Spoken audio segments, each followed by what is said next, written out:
escrever anti-heróis? Oi, eu sou Carol Santoyan e hoje nós vamos falar sobre esses personagens um tanto assim duvidosos, mas que a gente ama.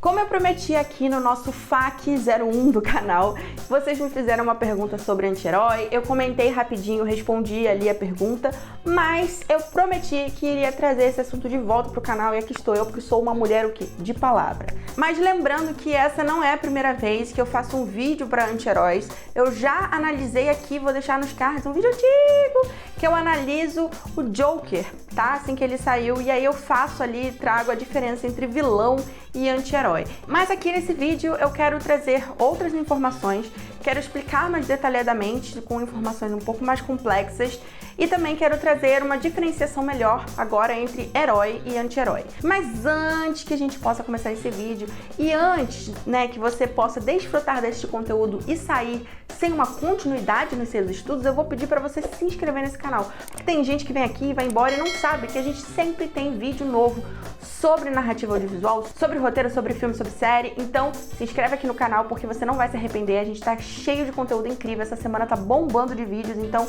não se esqueça de ativar o sininho para sempre receber as notificações. Tô falando rápido pra cacete. Então, se você clicou nesse vídeo, eu sei que você está se perguntando o que é um anti-herói e eu não vou te enrolar. O anti-herói, ele é um personagem que pratica atos duvidosos e imorais. O anti-herói é marcado por uma imoralidade. Ele também é conhecido como um fora da lei, um cara que está ali à margem da sociedade, que pode até ter algum motivo nobre para fazer algo, mas ele sempre vai pelo caminho mais bizarro, mais estranho, assim, envolvendo morte, envolvendo crimes, muito provavelmente, e ele sempre pensa nele. Ele quer alguma coisa, ele quer resolver alguma coisa, ele não tá fazendo por outra pessoa. Ele é muito voltado pra ele. Então, narrativas de vingança, por exemplo, são bem comuns quando a gente fala de anti-herói. E como eu falei, é bem comum que ele tenha até um motivo nobre, mas que ele escolha um caminho mais duvidoso possível para alcançar esse objetivo. Para entender por que essa imoralidade, por que esses atos imorais definem um anti-herói, então a gente vai ter que voltar um pouquinho porque eu vou te falar qual é a diferença entre este anti-herói e um herói clássico. Pensando nas mitologias, o herói clássico, ele era quem? Aquele filho que sai da combinação entre um deus e um mortal, né? Então a gente vai ter, sei lá, Hércules, filho de Deus e também de uma mortal. Então, esse herói clássico, ele é um semideus. Ele é visivelmente um homem virtuoso. Ele é um homem mais inalcançável por ser um semideus. E ele é um exemplo pra gente, sabe?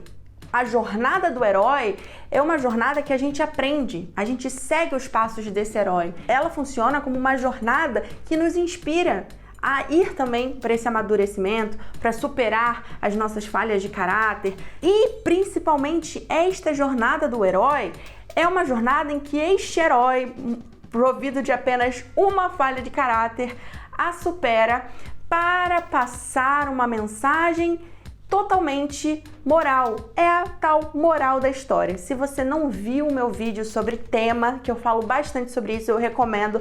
Eu acho que é um dos melhores vídeos que eu já fiz aqui pro canal.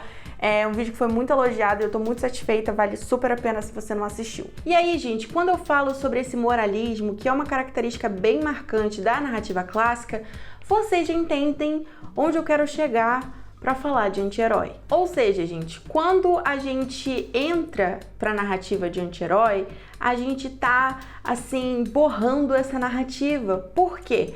Porque a gente tá agora com um personagem que é imoral, que faz coisas que a sociedade condena.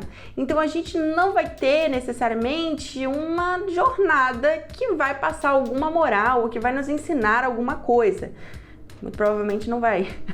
Nesse sentido da narrativa clássica, não. Por isso, o anti-herói, ele é um tipo de personagem que já está muito mais vinculado com a narrativa moderna, tá? Porque ele vai estar borrando essa narrativa clássica, sabe?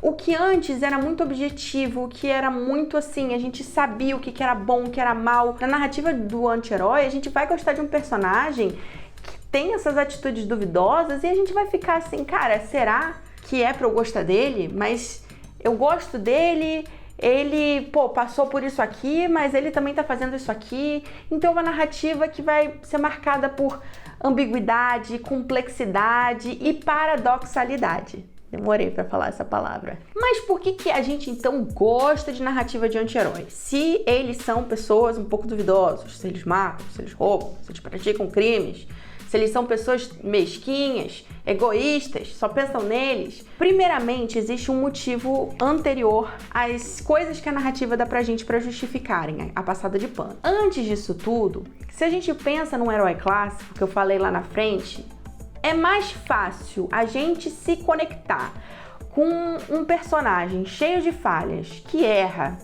que tem várias coisas que nós possuímos porque somos humanos e falhos, ou um personagem que precisa servir de exemplo, né?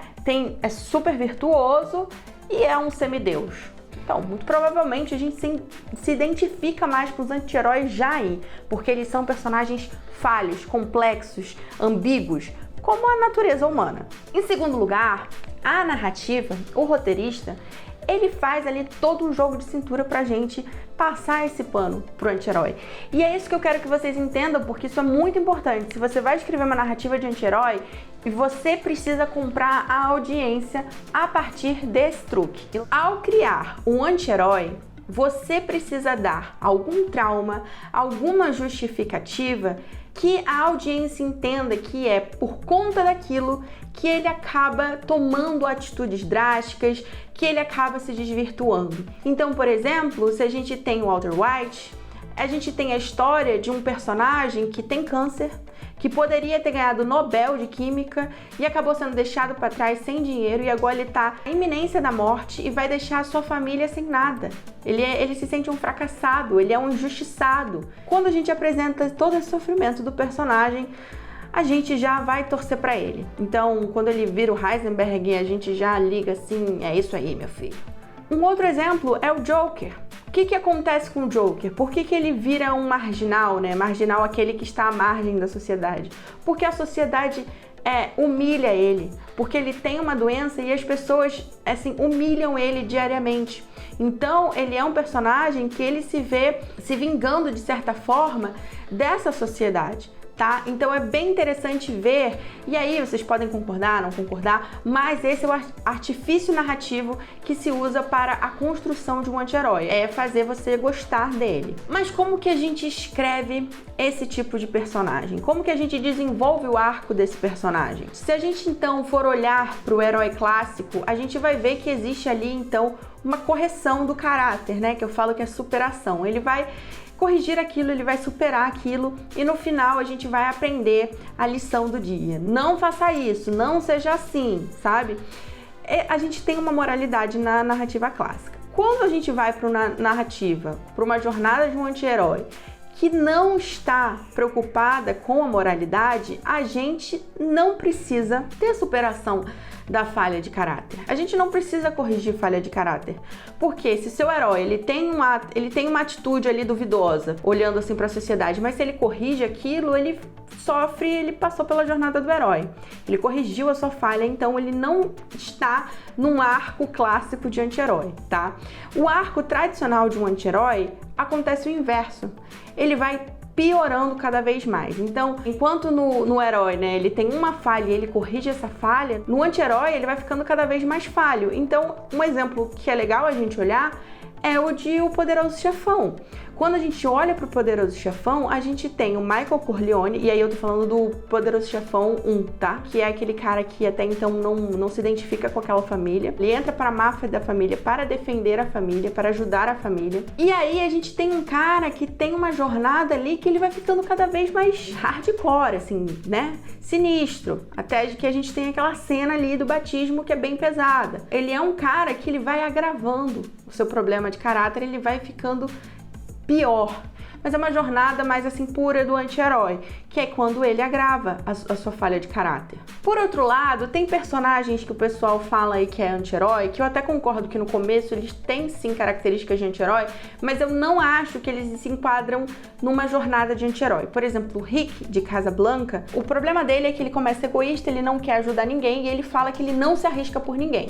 Depois a gente entende que ele tem um trauma do passado e no final ele se arrisca por todo mundo. Ele não faz uma coisa por ele faz uma coisa para ajudar um movimento que é muito maior que ele, é social. Por mais que esse personagem tenha características de anti-herói, ele tem uma falha ali, ele é todo, centrado, ele parece sim um anti-herói, mas a jornada dele é de herói e super-herói, na real, porque ele poderia se beneficiar e ele abre mão para, beneficiar o outro. Então, ali o Rick começa com um cara que não coloca a mão no fogo por ninguém, que não se arrisca por ninguém, para um cara que se arrisca por muita gente, se arrisca por uma causa. Acho que é importante a gente pensar também, nesses heróis que parecem, mas não são. Mas muita gente considera o Rick anti-herói.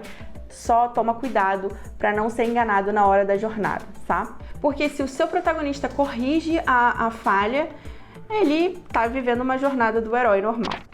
Não se esqueçam que nos dias 26, 27 e 28 de outubro, ou seja, semana que vem, a gente vai ter aqui 3 dias de encontro do GPS do Roteirista Iniciante para você tirar todas as suas dúvidas de começo de carreira. Eu vou dividir um pouco com vocês do que eu sei, eu acho que vai ser bem legal. Você não se esquece então de colocar seu e-mail no link aqui embaixo para receber o link da aula, ou então você pode entrar nesse QR Code e entrar no nosso grupo de WhatsApp, porque lá você já recebe o link e tá tudo certo. Então é isso, eu vejo vocês no próximo vídeo, muito obrigada, um beijo, tchau!